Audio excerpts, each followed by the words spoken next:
Dans 7 minutes, vous verrez tout ce qu'il faut faire pour une parfaite installation Brico. Tout le monde peut aisément le faire sans disposer d'outils spéciaux. Commençons par la description de tous les éléments que l'on peut rencontrer dans une installation.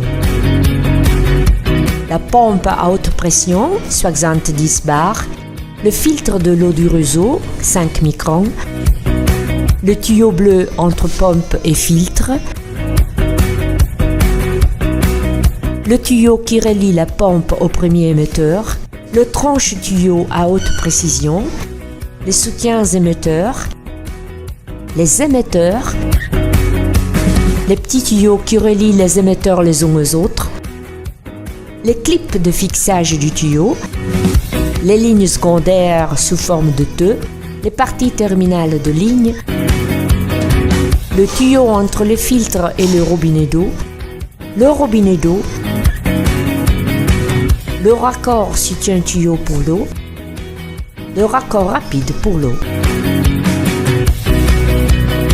Maintenant, regardons ensemble comment relier la pompe à haute pression au filtre.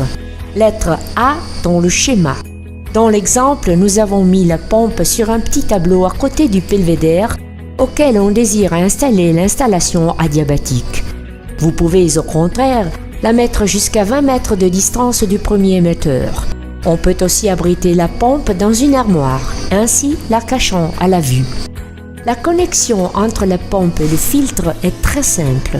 Il faut insérer dans la pompe une extrémité du tuyau bleu où elle sera immédiatement bloquée tandis que l'autre extrémité sera introduite dans le filtre, toujours en faisant une certaine pression. Voyons maintenant comment faire pour connecter le filtre A au robinet d'eau de réseau. D'abord, on peut utiliser le tuyau standard gris de la longueur de 3 mètres qui sera tout simplement connecté au filtre d'un côté et au robinet de l'autre.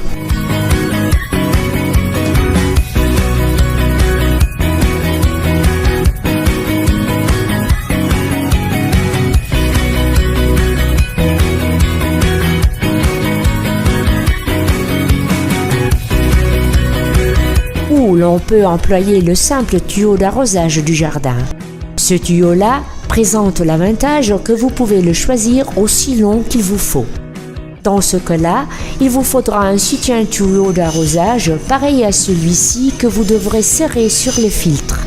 Vous devrez serrer un autre soutien-tuyau d'arrosage au robinet du jardin.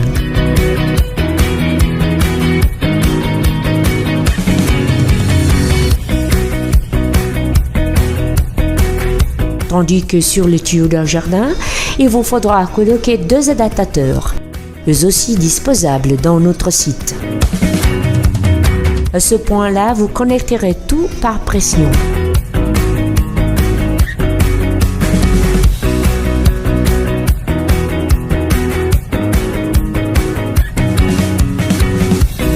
Voilà un troisième exemple démonstratif. Si le tuyau gris n'est pas suffisant, vous pouvez le relier à celui de l'arrosage du jardin par un simple adaptateur.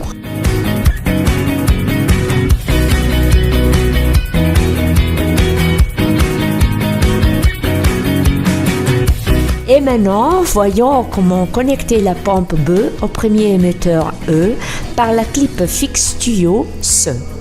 Utilisez l'écheveau du tuyau noir que vous trouvez dans le kit.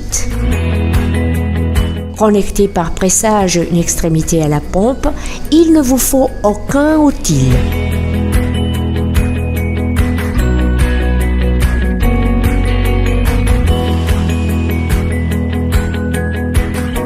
À l'aide de ce tranche-tuyau de précision qui se trouve dans le kit, tranchez le tuyau selon la longueur qu'il vous faut pour rejoindre le premier émetteur. Utilisez les clips de fixage C pour assurer la connexion du tuyau. Dans notre exemple, le tuyau est serré au pilier en bois de la belvédère.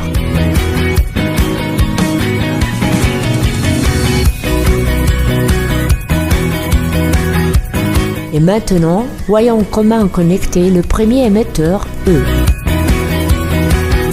Comment choisir l'appareil ou l'installation adiabatique qu'il vous faut? Le nouveau tuyau pour poursuivre dans l'installation sera connecté de l'autre partie du soutien émetteur. Ensuite, l'émetteur sera serré au soutien émetteur.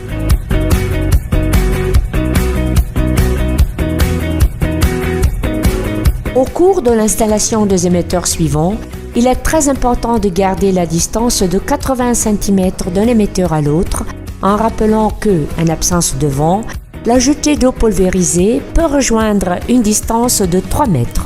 Et voilà l'installation complète, telle que dans notre exemple. Au fond de la ligne des émetteurs, il faut fixer un terminal F. Son installation est tout à fait pareille à celle des soutiens émetteurs.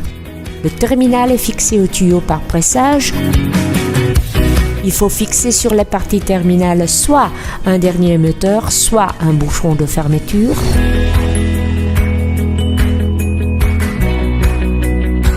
Nous n'avons pas encore décrit le point 2, c'est-à-dire la jonction à TE qu'il nous faut pour réaliser des lignes secondaires.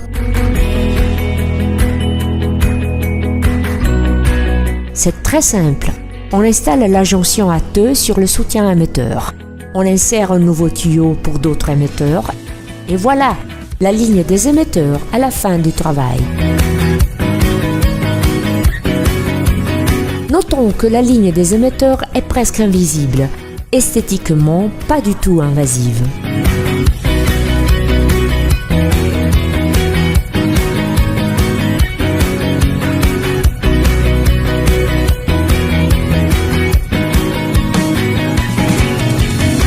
Il ne nous reste qu'allumer l'installation et vérifier sa marche. Donnons courant et voilà!